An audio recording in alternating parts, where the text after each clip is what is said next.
What's up, YouTube? It's the Action Figure Grader coming back to you with a market update, and we're going to focus completely on sealed baggies for vintage Kenner Star Wars figures. I don't know what it is, but there were a ton of different baggies that sold. Maybe it's just because I'm attuned to it right now. I picked up a few recently that are coming back soon from Collector Archive Services, along with some hot bootlegs and a few other things. So maybe I'm just more attuned to it, or maybe they catch my eye on eBay, but there were a number of auctions for some beautiful baggies, most of them ungraded.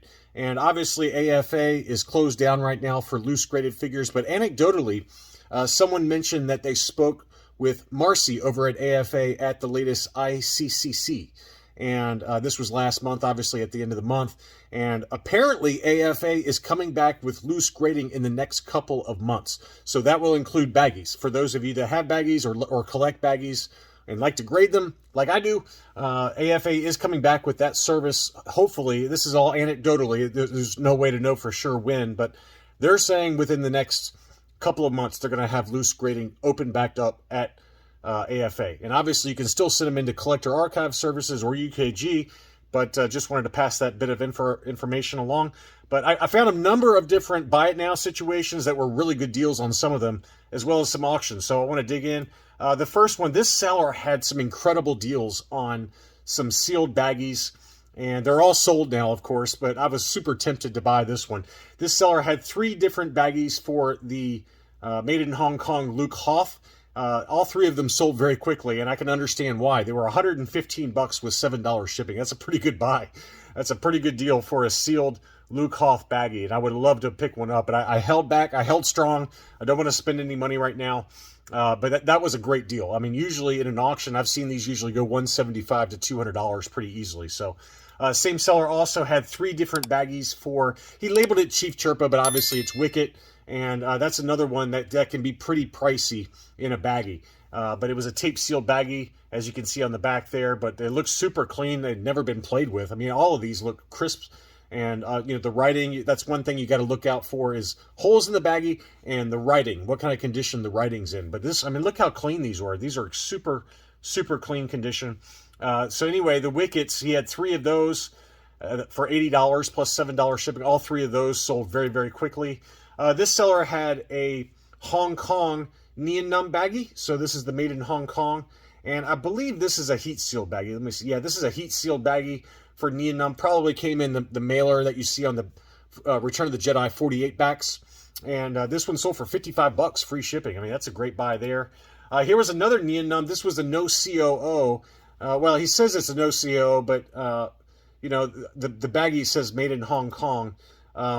But I'm going to look at the photos here, see if you can tell. The photo, there's no way to really enlarge it close enough to where you can tell if that's really the no COO figure or not. Because sometimes the baggies do say Made in Hong Kong, Made in Taiwan, when in fact the figure is maybe manufactured somewhere else, but then assembled in the baggie in Hong Kong. So I don't know for sure on that. He says it's a no COO, but it included the box. I don't see the paperwork anywhere. I think usually the Neon Numb, unless it's the Toll Toys or potentially the Clipper catalog version of the Neon Numb mail away, usually they come with a catalog inside, to my knowledge. But anyway, this one sold over in the UK for £97. So it probably was the no COO Palatoy release, because I believe the Palatoy, the Toll Toys, and the Clipper did not come with a catalog inside, and then the US release came with the catalog inside. So my guess, given that this was in the UK, it probably was the Palatoy. But anyway, that one sold in an auction for £97, which is 122 US dollars. This seller had a few different Luke, different baggies. The first one being the Luke Skywalker X-Wing. This was the Made in China variation. Now again, you got to be very careful when you're buying these. If you want them super mint, then just be aware that, you know, sometimes you'll get some wear to the actual ink on the actual baggie. And this one did have a little bit of wear to the Made in China. But that's a pretty rare baggie. I mean, in general, most of the Luke Skywalker X-Wing pilots, I believe, are either SWD baggies or the Made in Hong Kong baggies, which I think are like ESBDs. But anyway, this was a Made in China baggie. This is probably a later release around the Return of the Jedi, given that China COOs tended to show up on the Return of the Jedi card backs. But this one sold over in the UK for 109 pounds, which is 136 US dollars. That was a really good buy there. I think I would have paid that all day long. Here is the made in Hong Kong Lando Calrissian Skiff Guard. So this is not a terribly uncommon one. This, I believe, is considered to be a later ESB baggie, even though it was for a Return of the Jedi character. But right around the start of the Return of the Jedi, these baggies started showing up, and they're considered ESB baggies. But this is a tape-sealed baggie, as you can see on the back there. That one sold over in the UK for 67 pounds, which is 83 US dollars. Here is a fairly common one, the Han Solo in a tape-sealed baggie. And this one sold for 162 pounds, which is 202 US dollars. I believe this is the one that came inside the Bespin Cloud City kind of cardboard backdrop set with the Ugnaught and Lobot and Dengar. So anyway, so this one is pretty desirable and usually does go for about that much, 200 bucks or so. Next up, this is another common one. This is the Leia Bush, and I believe this is the Taiwan ROC made in Taiwan baggie. This is one I have in my collection. I think it's an ROTJH.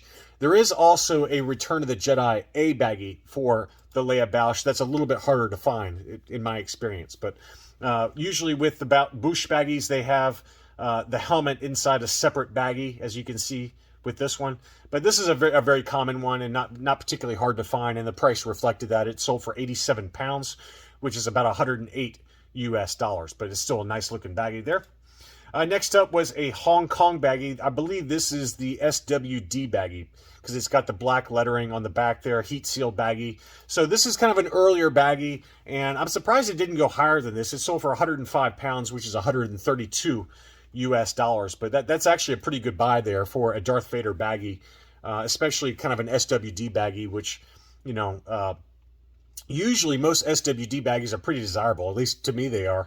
I've got a Han Solo and then a, let's see, I've got a Han Solo and then a Death Star droid. I think I've got one more, but I can't remember which one it is. But anyway, that one did sell for 105 pounds, which I thought was a great buy there.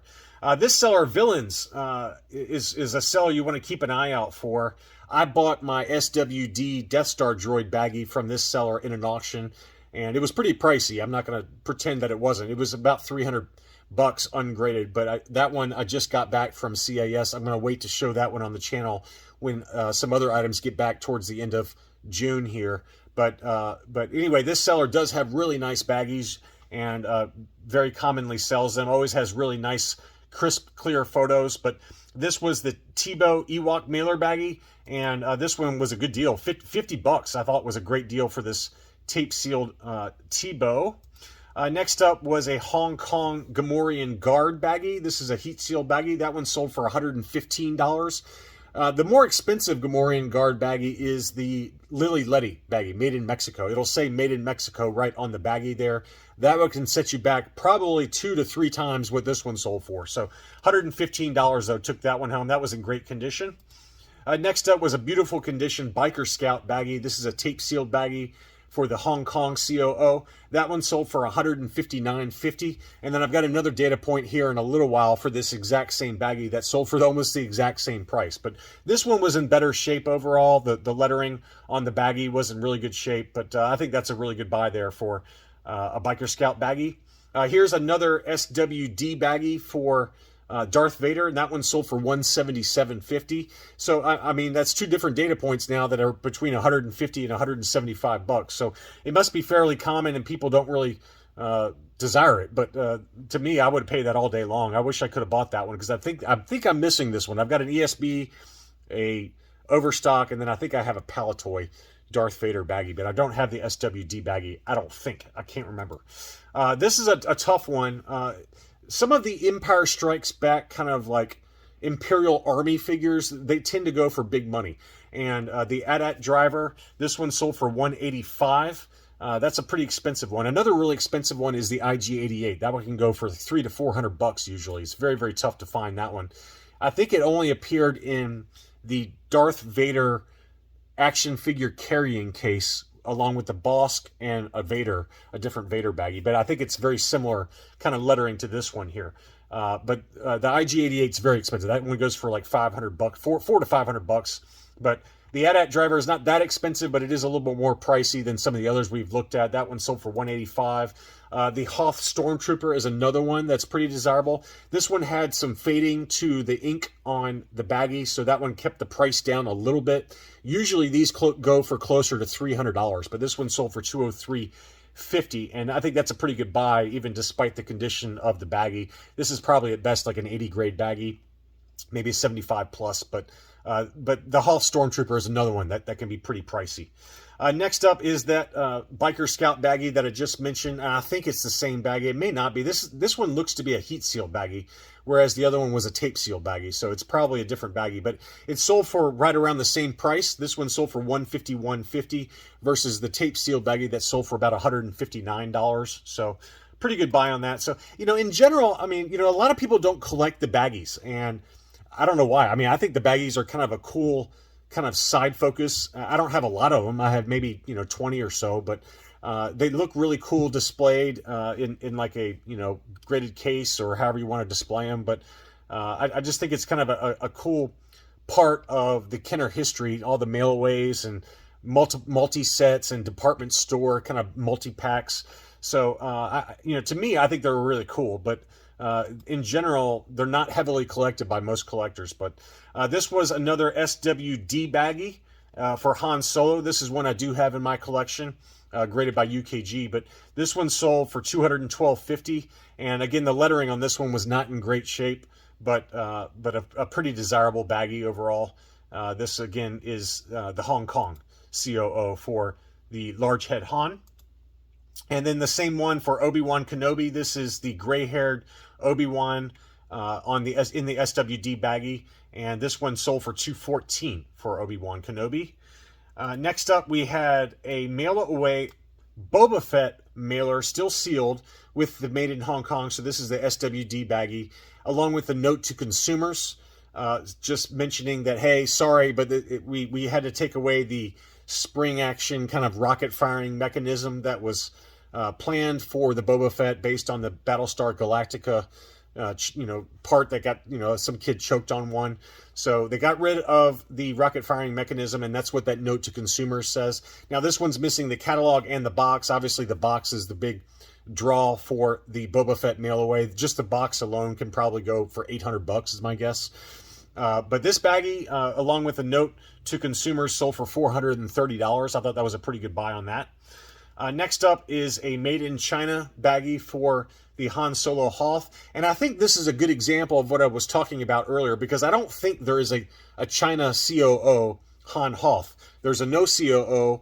There is a Hong Kong and lots of different pant colors, things like that. But to my knowledge, I don't think there's a China COO for the Han Hoth. And even some of the Han Hoth Return of the Jedi card backs will say Made in China, but I think they just import the parts from Hong Kong and then put them in these baggies. So that's my guess anyway, because to my knowledge, I haven't looked it up to be sure, but this one is the no. It looks like it's the no COO. It's not like a China COO on the back of that Han Hoth. So this is an example again of what I'm trying to talk about, where it may say Made in China on the baggie, but the figure itself is probably imported from elsewhere. So this one sold for $100 and change plus $10.65 shipping. Next up was a beautiful Dengar baggie, and again, this one is a heat seal baggie. So this is most likely the one that came inside that Cloud City backdrop. I don't know which ones were heat sealed versus tape sealed, but Dengar certainly was in that box set.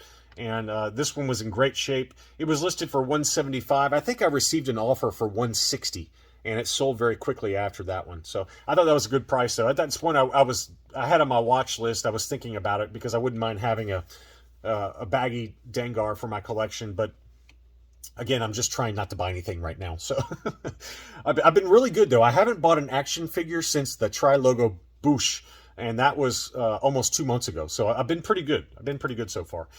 Here's one that is a graded one. This is an AFA 85 Anakin Skywalker bagged figure. There's a lot of these out here, and they don't tend to command a big premium just because, obviously, on the 70, I think it was the 77 backs, they had an offer for the mail away Anakin.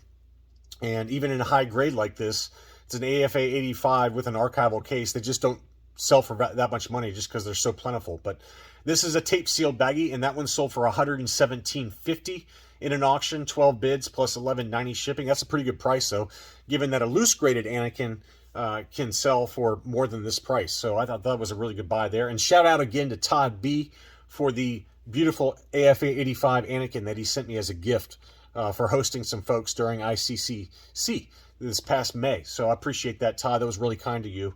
As well as the $50 gift card for my wife from Target. That was really generous, and that will certainly go towards some beauty care products for my wife. So thank you again.